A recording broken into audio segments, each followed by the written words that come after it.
Napoleon اور Hitler کو اگر نیٹو کی پاکستان کے راستے افغانستان جانے والی رسد روکنے یا 126 دن کے دھرنے کے بعد کنٹینر سے اترنے یا عاطف میاں کی بطور معاشی مشیر تقرری پہ اٹھنے والا وبال یا کسی علامہ خادم حسین رضوی کا دھرنا درپیش ہوتا تو وہ بھی یو ٹرن لے لیتے، مگر 2500 کلومیٹر پرے ماسکو کے دروازوں پہ پہنچ کے ہٹلر یا نیپولین کے یو ٹرن لینے کا نتیجہ بھی وہی نکلتا جو نہ لینے کا نکلا۔ مجھے اتنا تو معلوم ہے کہ خان صاحب نے آکسفورڈ میں داخلہ لیا تھا، مگر وہاں پڑھا کیا یہ نہیں معلوم۔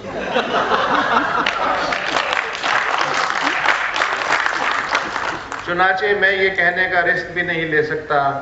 کہ خان صاحب نے وہاں کچھ اور پڑھا ہو کہ نہ پڑھا ہو، مگر تاریخ ضرور پڑھی ہو۔ شاید خان صاحب بنیادی اصولوں پہ یو ٹرن لینے کی نہیں، بلکہ مقصد کے حصول کے لیے حکمت عملی کو حالات کے مطابق بدلتے رہنے کی بات کرنا چاہ رہے ہیں۔ اگر ایسا ہی ہے تو پھر خان صاحب کو اپنے یو ٹرن والے بیان سے وضاحتی یو ٹرن لے لینا چاہیے، لیکن اگر خان صاحب اپنے اوریجنل بیان پہ ڈٹے رہتے ہیں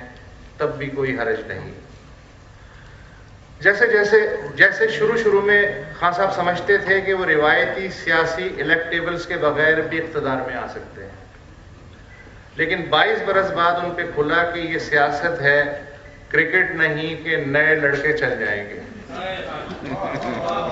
اور پھر آپ نے دیکھا کہ اس یو ٹرن نے کیا چمتکار دکھایا۔ خان صاحب کا اوائل عمری میں یہ بھی خیال تھا کہ اسٹیبلشمنٹ اس ملک کی تقدیر بدلنے کی راہ میں بنیادی رکاوٹ ہے اور اسے کٹ پتلی سیاستدان درکار ہے، لیکن آج خان صاحب سمجھتے ہیں کہ اسٹیبلشمنٹ اور سیاستدان ایک ہی گاڑی کے دو پہیے ہیں، لہٰذا ہم آہنگی کے بغیر گاڑی نہیں چل سکتی۔ پر کیا کیا جائے کہ تاریخ خان صاحب کی سوچ سے کہیں بڑی گیم ہے۔ جو شخصی قد اور احساس ذمہ داری بڑھتا جاتا ہے تو یو ٹرن لینا مشکل ہوتا چلا جاتا ہے۔ ذرا سوچئے، اگر سقراط زہر کا پیالہ واپس کر دیتا، ابراہیم آتش نمرود میں نہ کودتے، حسین حالات ناموافق دیکھ کے یزید کی بیعت کر دیتے، گیلیلیو چرچ کو لکھ کے دے دیتا کہ ہاں زمین چپٹی ہے، بابر پانی پت میں رانا سانگا کا 1 لاکھ کا لشکر دے کے پتلی گلی سے یو ٹرن لے لیتا، جدید تعلیم کا تنہا وکیل سر سید احمد خان درجنوں مولویوں کی بات مان لیتا کہ انگریزی پڑھنا کفر ہے، اتا ترک گیلیپولی میں برطانوی و فرانسیسی بیڑے دیکھ کے یو ٹرن پکڑ لیتا، جناح صاحب متحدہ ہندوستان کا وزیر اعظم بننے کی پیشکش قبول کر لیتے، بھٹو رحم کی درخواست لکھ دیتا، تو ہو سکتا ہے جان بچ جاتی۔ مگر ابھی کچھ ہی دن پہلے خان صاحب یوم اقبال پہ نشریاتی شاہین بنے کہہ رہے تھے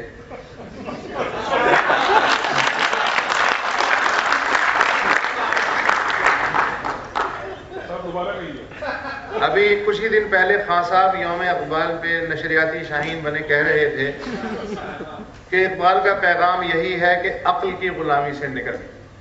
ناممکن کو ممکن کرنا ہے تو عشق و جنون کا دامن تھام،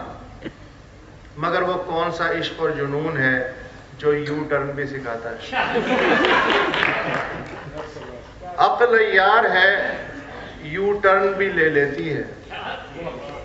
عشق بیچارہ نہ ملا ہے نہ زاہد نہ ہے۔